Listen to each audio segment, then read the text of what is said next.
Hello and welcome to At the 55, your home for OUA football. Me and Tom are back on the mics with, golly, a little less than 2 weeks to go until the kickoff of the OUA season. And I'm going to check myself because, frankly, we're recording this a few days before this one's coming out.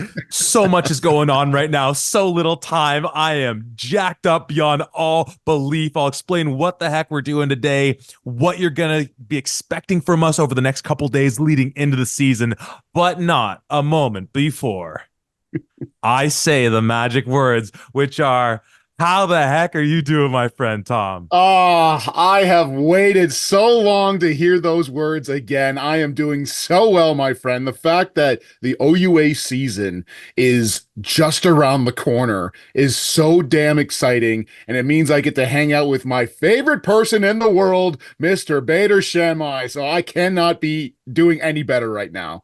Well, we've been waiting to you've been waiting to hear those words so long. I think I actually butchered them up, so I'm gonna have to go back to some old cuts and figure out what was the exact pacing and wording. But let's put that aside for now because there are so many things you want to get to. Off the jump, this episode's coming out on Sunday, the I don't know 18th, whatever it is. You are getting a preseason bonanza blitz coming from us on the content side of things. If you're tuning on the podcast, first of all, we love you. Thank you for tuning in week after week during the season and with the content we do in the off season.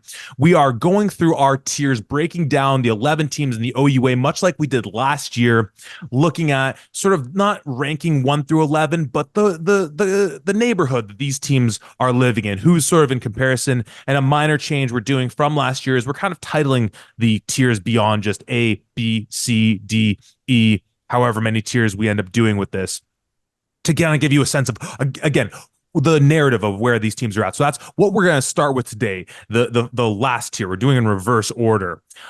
Beyond that, on the Instagram front, we're finally going to have our top 100 list being posted. If you're not following us on Instagram, follow at the 55 podcast to see not only our top 100, but the incredible content, Tom, you were able to capture at East West. More to come as well on that front as well. And so you want to be following us on that front. Again, we're working with a great team now that's going to make that content ever so epic. Tom, I guess before I move on, not to move past that, anything sort of in that realm I didn't maybe hit on that we want to make sure we're covering? No, I think you covered everything pretty solidly here. All of our fans here who listen to the podcast are going to get a real treat. Starting on Sunday, there's going to be 6 podcasts in a row every single day, and we're going right into starting off with our tier system, and then we're going right into the preview podcast starting on Friday, which is the start of the OUA season. It's finally here, folks. So yeah, we are going to have a whole ton of content for you really quickly here. Like Zach mentioned, the top 100 is going to be coming. So follow us on Instagram. Follow us on Twitter, still calling it Twitter, not X, to get all of those updates there. Follow us on social media. You'll see everything there. I'm sure we're going to piss a lot of people off with our top 100. Let us know who you think, but there's a golden rule here. And Zach, you've said this every year, and I don't want to steal your thunder, but I'm going to reiterate it here. Say it. If you think somebody should be higher or lower on our top 100 list, tell us who you would move and why. Don't just say, oh, this person should be higher. That's a cop-out way. If you really want to come at us, tell us why. But regardless, all of that can be found on our social media. We need names, baby. Last thing before we jump into this tier in specific, continuing into what you can expect from us come the regular season, you'll get the standard review podcast that will drop usually around the Monday. Obviously, at the start of the season, schedules are a little more flexible, so we will adjust accordingly. And then the preview podcast coming out probably the Thursday, Friday. We haven't quite nailed that one down as of yet. You get your 2 standard podcasts from us. We're still mulling around doing a bit more U Sports content this year. Obviously, Tom, that was a huge piece of feedback you were getting being at East West, were individuals from the other conferences getting a sense of what we do here locally and saying, well, golly, come check us out in the AUS, come check us out in Can West, RSEQ, all those things. So we're going to do our best to bring you more of that content. We've obviously played around with those ideas in the past, none of which has really caught fire. So we're going to keep trying to do our best to do that, because obviously come the U Sports playoffs, we want to be abreast to who these, cats are coming out of these other conferences when, the best we have go toe to toe with them. Other than that, you're going to be seeing a little bit more video content again with the team that we've been working with, Royal Media, as of the East West Bowl. If you haven't seen that content, again, on the Instagram page at the 55 podcast to see all those great videos and the interviews that you did, Tom. With that being said, let's tear away. Let's tear away. Let's get into it. Well, here we are. We're starting at the bottom tier. Now, last year, the first tier we started with was a tier we labeled as tier F, and one team stood alone in that tier, and they were the York Lowly Lions. And they weren't tier F because there was a tier E that came after with some teams, and then they were next, so it was tier F. We literally jumped E. We had some teams in D, and then we said, you know what, York, there's a little bit of a buffer. You're going in tier F. We don't have a tier F. We have tier E, and there is no team that stands alone in it. This is the tier that we're also referring to as the winning isn't everything tier, aka the Toronto football tier. This is the tier of the UofT Blues and the York Lions. As a quick little recap of the last couple of years of these teams, Tom, before we just get into just set the table for the conversation about these two teams. UofT 2021, starting with the COVID shortened season, they go 3-3. They get that amazing home playoff game. They lose to Ottawa. 2022, 4-4, make the playoffs again, lose on the road at Queens. Last year, they go 2-6, no playoffs. And within that is the transition from the end of the Clay Sakira era with the Bird Gang, all those stellar receivers that were so explosive going back to the pre-pandemic time, into the Kinsale Phillip, and as we'll discuss now, perhaps the Scott Barnett era. And of course, as well, which will be mimicked with York, new man leading the charge. We'll get into that shortly. For the York Lions, again, starting back in the COVID shortened season, it's an 0-6 year in 2021. 2022, they go 1-7. The win is a victory as a result of disqualification or with an ineligible player, however you want to frame it, in their game against Mac. And then an 0-8 record last year. All that encapsulates the Warren Craney year coming to an end, them trying to do the dual head coaches last year, and settling on Coach Janke this year as well. Tom, just off the jump, as we're kind of having this conversation about these two Toronto teams, what are sort of your thoughts of what the last couple of years has brought to us when we think about these two clubs? I think the constant things that we've been talking about with Toronto is how nice it would be if these Toronto teams were better, that they were kind of spinning their tires. And certainly on the York side of things were abysmal. There's a reason why we put them in the F tier last year going in. And based off of everything that we saw, you understood why we put them in the F tier. I mean, the stats kind of speak for themselves. To give you just a quick example of just one of the options of this, everybody's obviously heard about some of the horrendous scores that were happening with York. York finished last year on offense with a total of 42 points. The next closest person to them was U of T at 171. So to give you a little bit of a mindset or just a look into things here, things were just not going right for York in any way, shape, or form. Now, even just in the season here with Coach Janke in, with everybody else that's kind of come into play, Rick Walters, Greg Knox, there's more life around the program. There's an optimism around York that I have not seen or heard in so long. Now, is it, hey, they're going to make the playoffs this year optimism? No, but they're on the right path. They're on the right track. And I would say the same thing about the UofT Blues. You and I are both very big fans of Tommy Kanichis, just to start with. We had him on the podcast a little while ago as well. His values, the way that he's coming across the game, is something that I find is really, really important. Obviously, at the head coach, DA stepping in, finally being a head coach in the OUA. There's a lot of optimism around here. It's just waiting for all the pieces to kind of come together versus in previous years where we were like, yeah, I don't know what to do. I don't know what to say about these two clubs. And I think that's really where we land in terms of these two teams being sort of neck and neck. Because again, I think this is probably not going to fall too friendly amongst the U of T folks. That's like, wait a second. In the last 3 years, we made the playoffs twice. We go 2-6 Hmm. last year. Tom, you list off how in the head-to-head matchup, or when you look at points for and against, it wasn't all that friendly. Or with these two clubs in the head-to-head, U of T beat York last year, 57-3. Again, it might turn out that, and we'll go through kind of the best case scenario, worst case scenario, that, maybe U of T is still on that level. Again, we'll go through some of the players that are leaving the program.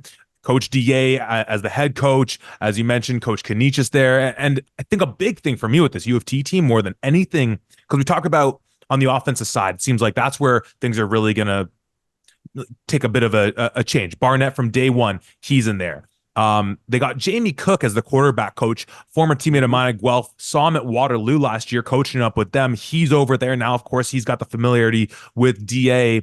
But for me, that defensive side of the ball under Coach Mullen, who an absolute legend in the game.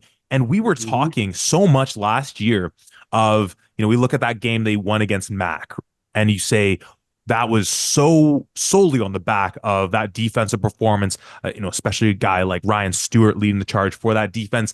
Is that defense for real? And can they have that identity where you have a young offense, and can this defense be something solid to lead the charge for them? But I'm going to pause on that just to look at, and we'll stick with U of T, some of the possible roster changes. As of the time of Hmm. recording, we don't have the updated rosters from camp.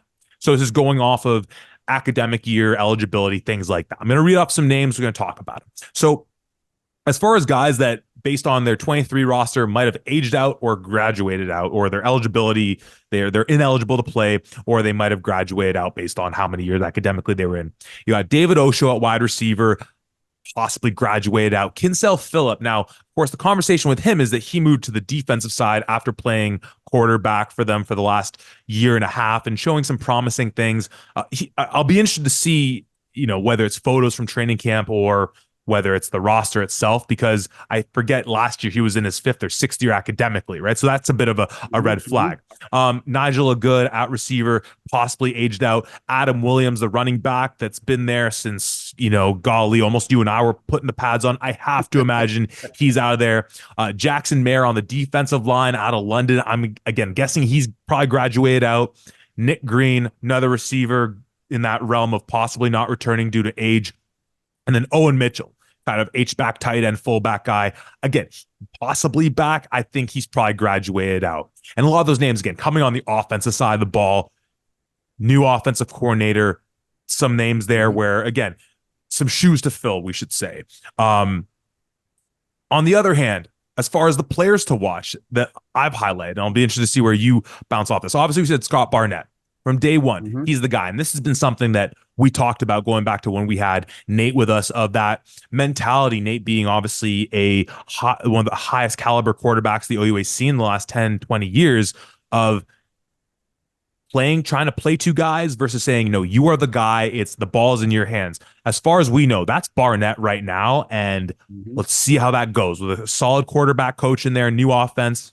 And again, some of those guys that he's lost, that's huge, but he has a guy like Jake Oseen in the mix, coming off of East West, third year guy, 4 touchdowns last year. Lucas Stoikos, he was not only a stellar returner from them, but really took over the starting running back position last year. Also had a good showing at East West as well. And so that's a nice core of, like, you got your quarterback, probably your number one receiver, and your starting running back, and they're all relatively young. So that's where I think there's that real positive upside. Whether it strikes this year, that's to be seen. But it could be the something where, if they're showing those positive signs offensively, new OC, new head coach as well, and we're starting to see those positive moves from that big three where the O line's at, that maybe a year from now we're saying, okay, we saw those steps and we're ready to give them a little more leeway going into the year. I couldn't agree with you more on this. One of the big people, and obviously you mentioned the names that I was really looking forward to as well, Jake Oseen and Lucas Stoikos in particular. I cannot get over my own experience at East West. Obviously, I've talked about it in depth a few times here. We posted a lot about it. It was a fantastic experience. One of the biggest standouts to me as somebody who was a high performer that I wasn't expecting was Jake Oseen.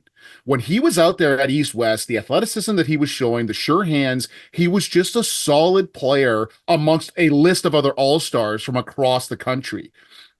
I think that confidence goes a very long way. Not to say that Jake Osteen doesn't have any confidence to begin with, but when you play at an all-star showcase with people across the country and you don't look out of place, I have to assume that gives you a little bit extra of that confidence, the emphasis that, hey, I can do this. I'm a part of a club and I can get this thing going. Lucas Stoikos, like you said, is a multi-threat, whether he's catching the ball, running the ball himself, or even as a returner, excuse me. But the thing that I think I'm most excited about, and I've already kind of mentioned it before, but it is Tommy Kanichis. The mentality that he has going into this, there's so many different offensive coordinators that go into a spot and they're like, yeah, you guys were a spread offense before. Cool. We're going to be power run. And that's what we're going to do. That's how we're going to set things up. And maybe for the next 4 years, we're not successful because all of the players here are not built for that. But I'm going to recruit my guys, and that's how we're going to go through things. Tommy's mindset is to go into this club and utilize the best of what they already have and tailor the offense that he has to their strengths.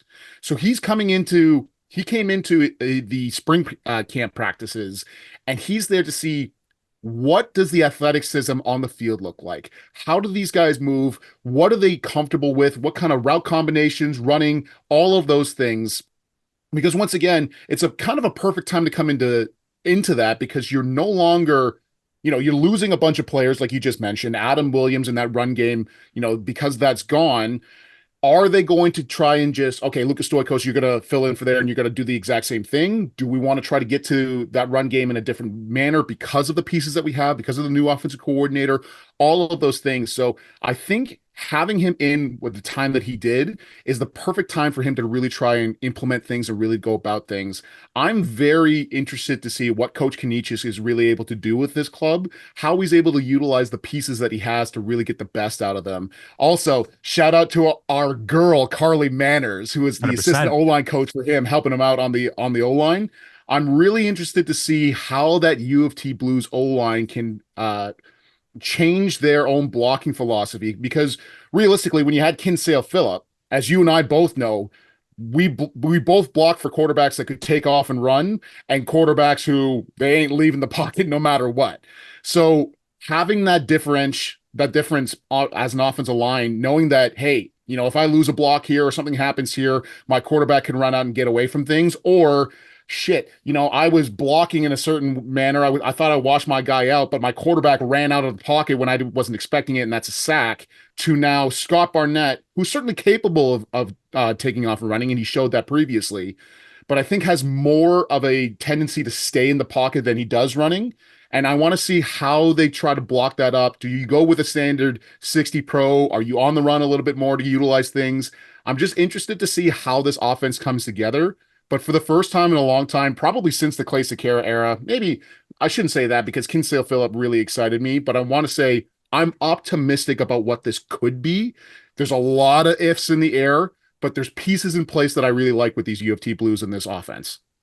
Yeah, and if you mentioning Coach Manners and obviously thinking about the offensive line, sort of irrespective of who the quarterback is, just again looking at who's there, who's not there. I mean, their offensive line hasn't been anything magnificent in a few years. I remember years back, and they would seemingly go with a lot of double tight just to give them that extra beef in there. But looking at guys like Garrison Pyle and Dylan Hart, fifth-year guys in terms of eligibility, who then likely, again, they're losing. And, regardless of what you want to say about whether or not their O-line's a top this or top that, that veteran presence is obviously huge to lose in any locker room.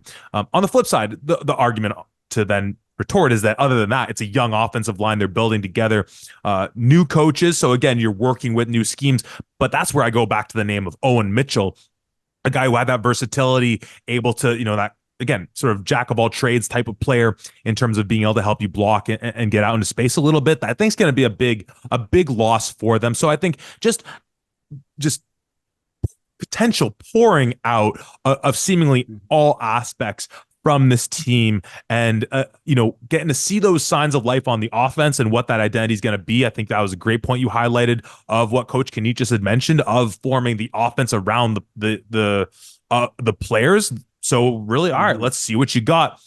And then on the flip side, defensively being like, okay, is what Coach Mullen's defense did last year, repeatable? And again, they weren't, I don't have the numbers in front of me. They weren't like a top tier defense by any means, but again, they kept them into some games and they won them a few. Before we jump to York, again, just looking at, why the UofT faithful might be listening to this being like, what the hell's going on? Again, the 2-6 last year, close loss at home to Ottawa week 2, right? The game that you and I were at. They're in that one tight. They play Queens tight through the first half. And again, I believe it was, memory serves, that defense, a couple interceptions, keeping them in that game through the first half till Queens woke up in the second half. That MAC game, again, on the back of that defense. That's what we want to see if it holds true. And then the last game I'll highlight, because obviously they played Western and that wasn't too pretty, but is that the week 9 game against Waterloo that they drop at home 26-21. They had a fourth quarter lead. And I don't remember all the machinations because, of course, when we get into week 9, there's always so many tiebreaker things. But when you look at the records from last year in the OUA, again, it might not have been this pretty, but you had Waterloo sneaking into the last seed of the playoffs with a 3-5 record. Does that then flip flop with Toronto? Of course, then if they're 3-5, tied with Guelph, maybe Guelph has the tiebreaker and they sneak into the playoffs. So it might be a moot point. But again, that's those, you were mentioning this yesterday when we were talking, those jump ball games, those 50-50 games where we want to see you start to win now if you're UofT in a game like that against Waterloo. Let's talk about York for a bit, and then we can maybe do the best case, worst case, because I think it plays off of, like, both these teams play off each other very nicely from that standpoint. Any other thing on UofT right there, or are you good to move over? Yeah, I think just quickly here, obviously, the UofT faithful, I'm sure, are going to have some issues with the ranking and everything here. But I think I'm not even sure if we have mentioned it yet, but the topic for this tier is that winning isn't everything. That's the kind of the vibe that's here. Obviously, everybody wants to win. Everybody wants to go Yates Cup, Vanier Cup. That's goes without saying. However, with the two massive changes that have happened to both of these ball clubs from a coaching standpoint and from a lot of these players, I think making sure that you have the building blocks to get on the right path this season is the most important part. If you come out of this and you put together another run for UofT or York, where somehow, some way you make it to the playoffs and you get in there and you make a run, outstanding. That's fantastic. But I think the goal for this season is really to just utilize the new people that you have, establish those building blocks for the team that you want to build. And I think they have the pieces in place, both players and coaches, in order to try to get there, at least from a stabilization standpoint. On the topic of the UofT defense, just in particular, I really wasn't sure about what to think of them. When you look at some of the stats here, I mean, nothing really jumps off the page. They're 9th in total points per game at 31.3. There's nothing about this that really jumps out that says, oh, wow, look at this, except for interceptions and touchdowns. They lead the OUA in defensive touchdowns. The next closest team to them is Western at 3. UofT had 6. 12 interceptions is second highest in the turnover ranking. So that defensive secondary really did outstanding work. And I think Ryan Stewart leading with, I think he was 3rd in tackles amongst all players in the OUA, like just an animal on the field. I really like the idea of that. I think the front 7 needs to be shorn up. Really, I think that's really where some of that weakness kind of comes in, is that front 7. I like the fact that Coach DA is now there because he's a front 7 dude first and foremost. I think he's going to bring a lot of edge to that defense as well. Obviously, Bob Mullen is fantastic at what he does, but Coach DA is also going to bring that in there. But I'm really interested to see, are they going to be able to build off of the takeaways, off of the touchdowns that they were able to have? I know quite a few of those came against my Marauders, which is what led to that victory there. But still, you're picking off Keegan Hall, He's not a bad quarterback by any means. He has potential in there. So you're doing the right things. You're capitalizing on the moments that you can. How are you going to build that into next season with a lot of the changes happening on primarily on the offensive side of the ball rather than defensive? How are you going to build on that momentum? That's really what I'm interested in seeing from these UofT Blues on the defensive side.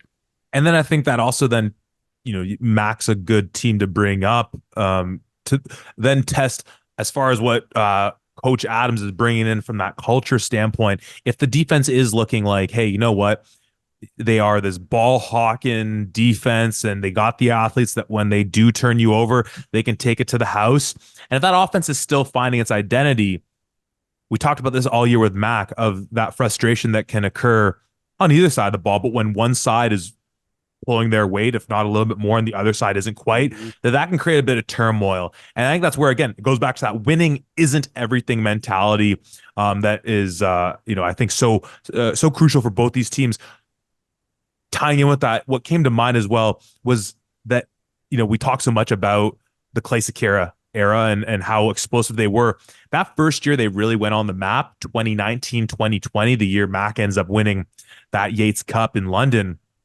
UofT goes 2-6. And like that offense was terrific. And we were really excited of what that could produce. And it netted them, you missed the COVID year. And then they come back and despite a 6-game shortened season with, COVID and everything like that, hey, they get a home playoff game. They go 4-4 the next year. So again, that first year, the offense, it was all there. We were so excited of what this could do. It didn't translate on the wins and losses side until a couple years to follow. So I think that's an interesting roadmap to be able to look at as well. Let's pivot from the downtown Toronto team to the one in the north end, the York Lions. And of course, I think it starts with Coach Dexter Janke taking over. You have a bit of an interesting transition the last couple of years, going from Warren Crane to the 2 head coach system. Now with Coach Janke, of course, he's coming from out west. His younger brother played for the Lions, Jacob Janke, who not only was a Russ Jackson Award winner, I can't remember if it was the U Sports or just the OUA, but the award that is embodying all the components of what it is to be a student athlete, not just success on the field. And I think he went to a combine or maybe had an all-star 2 under his belt, but that he's doing well academically. He's contributing in the community, all those things that we would love to have a full roster of guys. And so from that standpoint, obviously we're talking about his brother, but I appreciate that. Because again, this whole idea of building a program and if that's in his blood as well that he cares about, I think that's going to be massive for them. And on the other hand, a pretty young team. I didn't see a single player in 2023 who had hit 5 years of eligibility. And then as far as guys on the older end, you have Alfred Olay, our dude, Alfred Olay, our guy, punt kick returner extraordinaire. 6th year academically, obviously a bit of a red flag if you're going to try and prognosticate if people are returning or not. And as well as Retson Daly, 5th year academically. Aside from them, there are no obvious players that aren't returning. Now, of course, if you want to be super pessimistic, someone might be able to look at that and say, well, shoot, who cares? Like this team wasn't good. Like get a whole crew in here. But when you got a guy like Avonte McCoy at receiver, Melkus Alunga as their running back, couple of veteran O-line guys, and again, it's the same thing we're talking about with UofT, where it's like, hey, well, that O-line hasn't been extraordinary, but again, that veteran presence is important, and O-line that includes Xavier Carrera, who joined Avonte McCoy at East West, and along with their other teammate Brandon Davies Lions.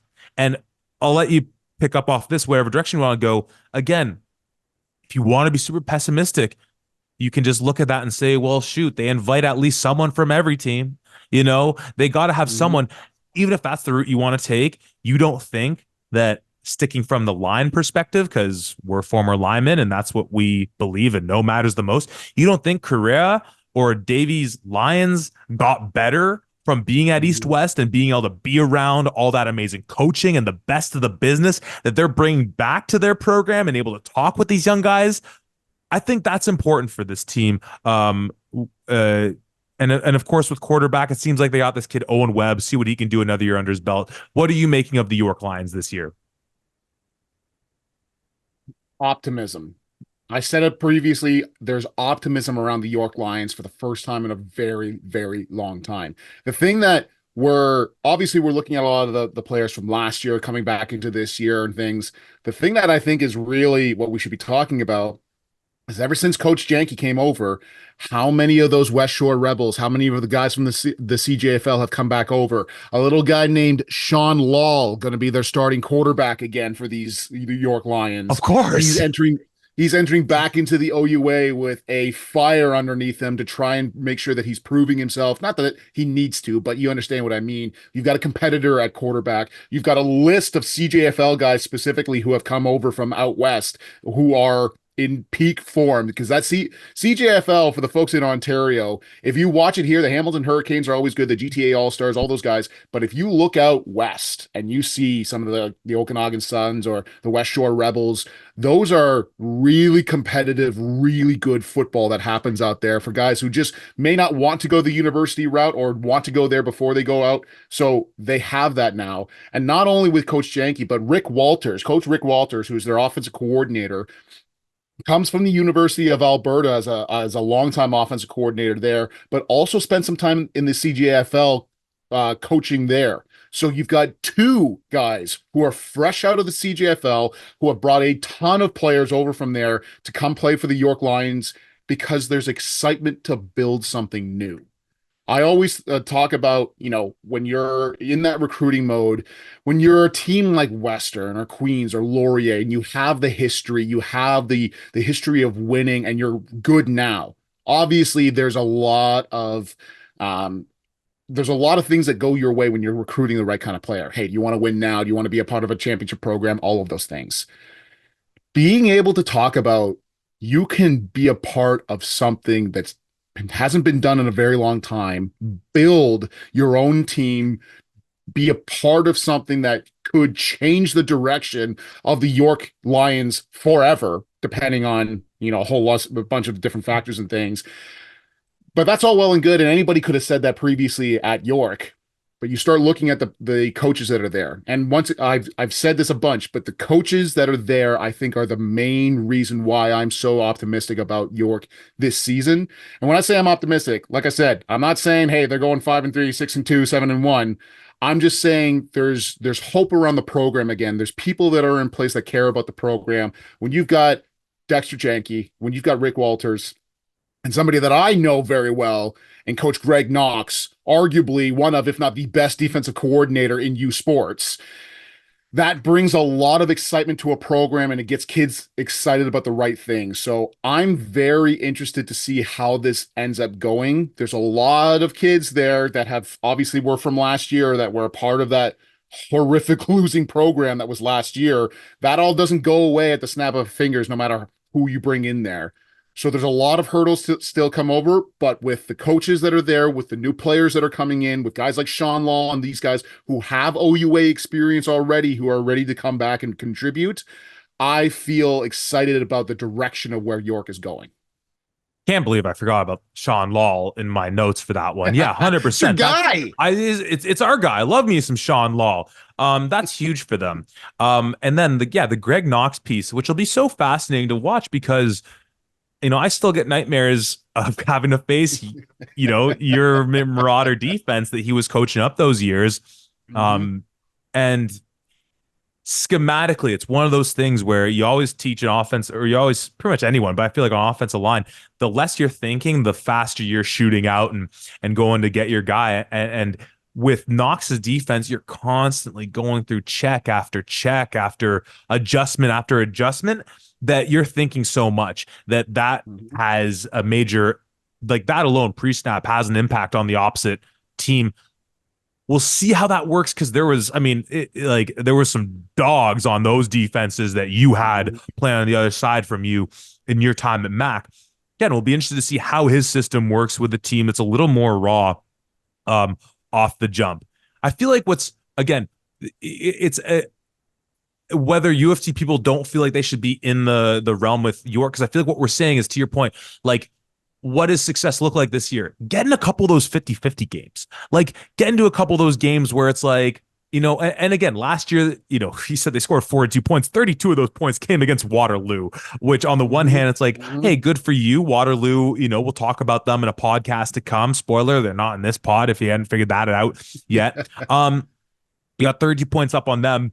But then, of course, that means 10 points the rest of the season. Get into a couple of those 50-50 games. For UofT, they were in some of those 50-50 games already. But I think it's just looking at all those players that again have left, the changes, things like this, where we want to see it with this group before we stamp them with some teams that again they could beat, but those other teams might have some more consistency or have some more consistency coming off of the last couple of years that I think are why we have them a bit higher than these two teams as far as our tiers go.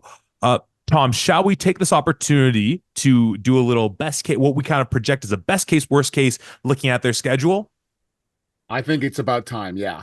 All right, let's take a look at this. I have in front of me the U of T schedule for this upcoming season. They start on the road at Waterloo, host Guelph week 2, go to Mac in week 3. Then they have Carleton at home, followed by the Battle of Toronto, the Red and Blue Bowl, the Argo Cup, September 21st. Of course, that is the game where Toronto and York do battle. After that, they go on the road to Windsor to cap off the month of September, and their October consists of a home game versus Western on the 11th, and then a trip to the nation's capital to play my GGs on the 19th to finish off the season. I'll just run through York's really quick. They start at home against Ottawa, travel to Queens to start off their September.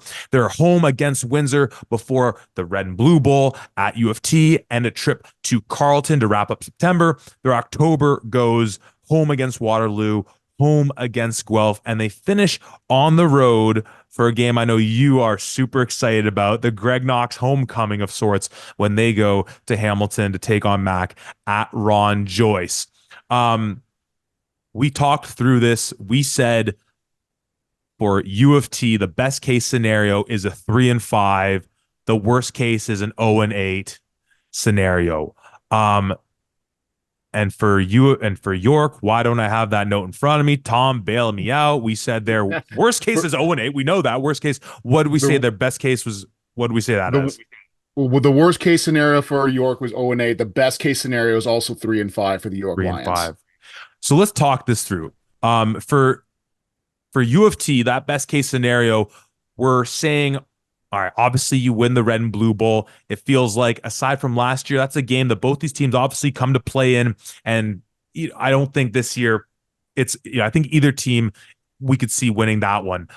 We have U of T, the possibility of going on the road. And again, this is the best case scenario, taking out Mac and Ron Joyce, which, as you were quick to highlight, it's now 2 in a row that U of T has won against Mac, one in Toronto and one in Hamilton. And again, as we'll see in the tiers, like Hamilton Mac has a little more of that consistency going for them, a little more top tier talent, but they have to prove some stuff to us as well.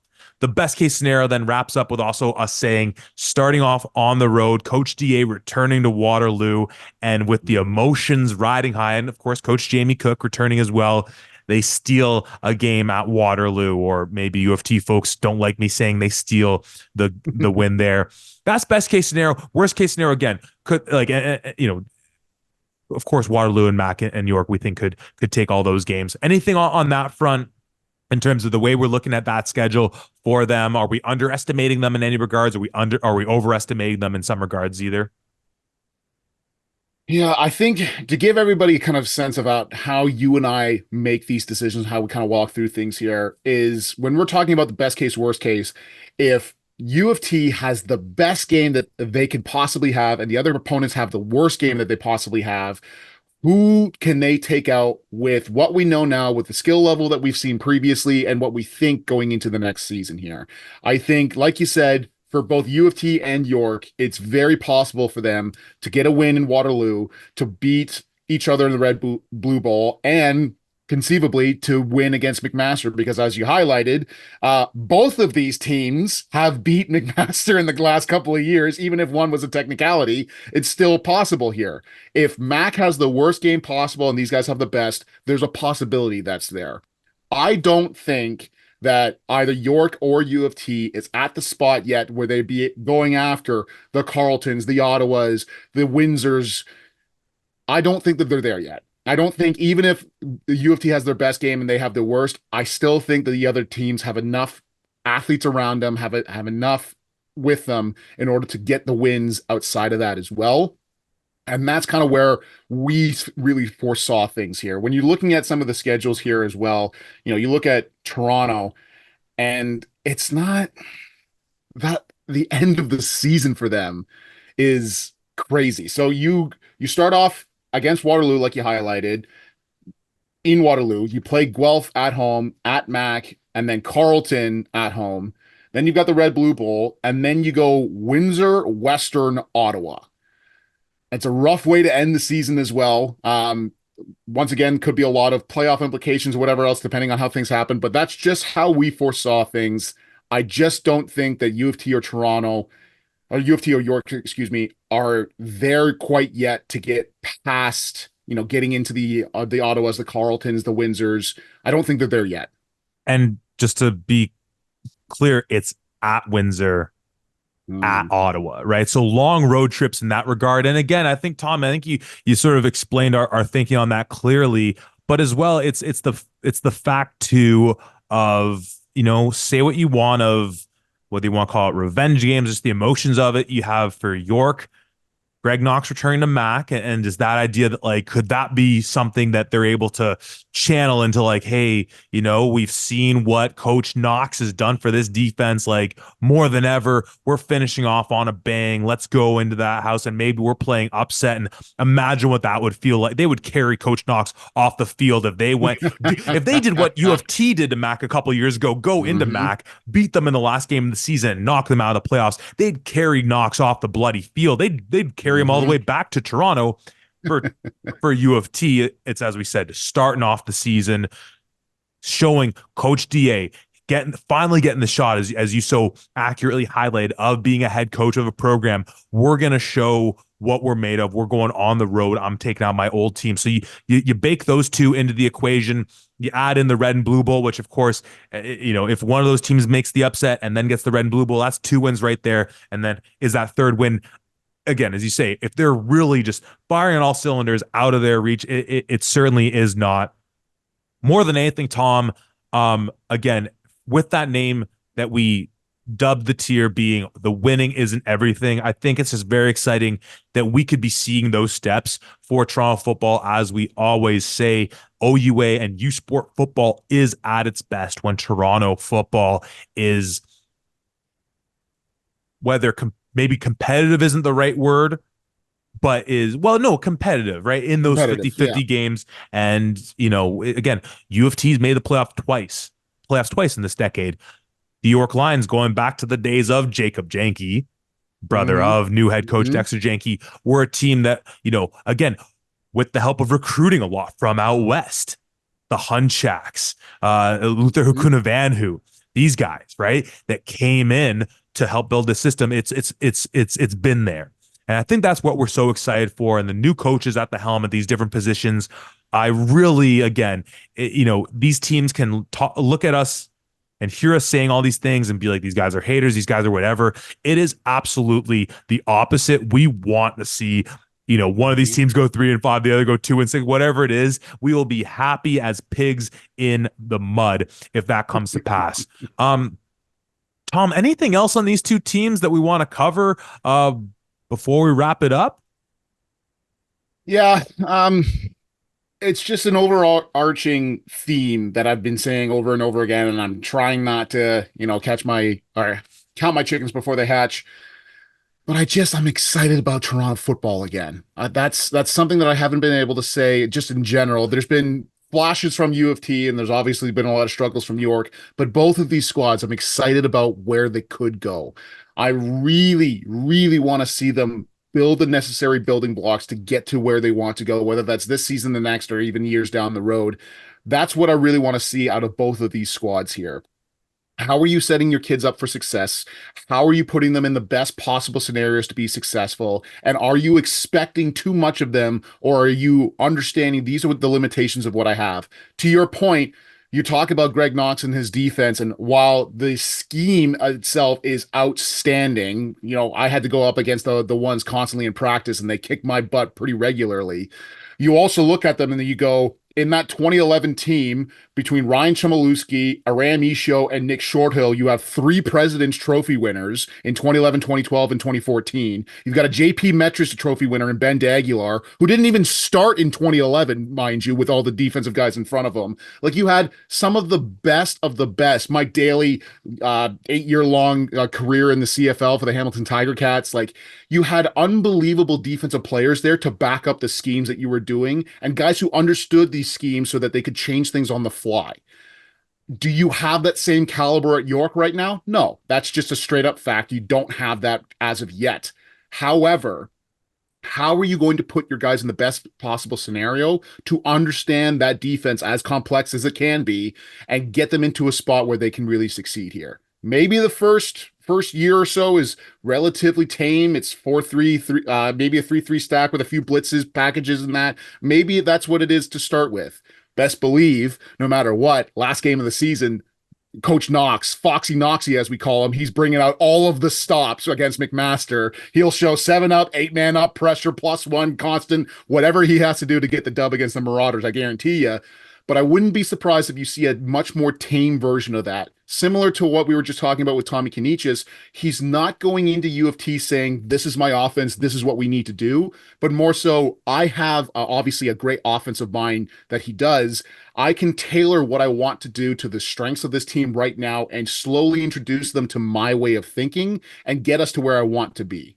That's really what I want to see in a nutshell from these two teams, is getting these guys into a spot where they can be successful and not coming out of the gate being like, it's Yates Cup or bust. That's where I want to see both of these teams go. And I think if they do that and they successfully build those building blocks, we could start seeing a scenario, maybe it's years down the road, but still a scenario where the Red Blue Bowl is more than just bragging rights for Toronto and has serious playoff implications. That would do so much for the OUA as a whole if we can get to that spot. Amen.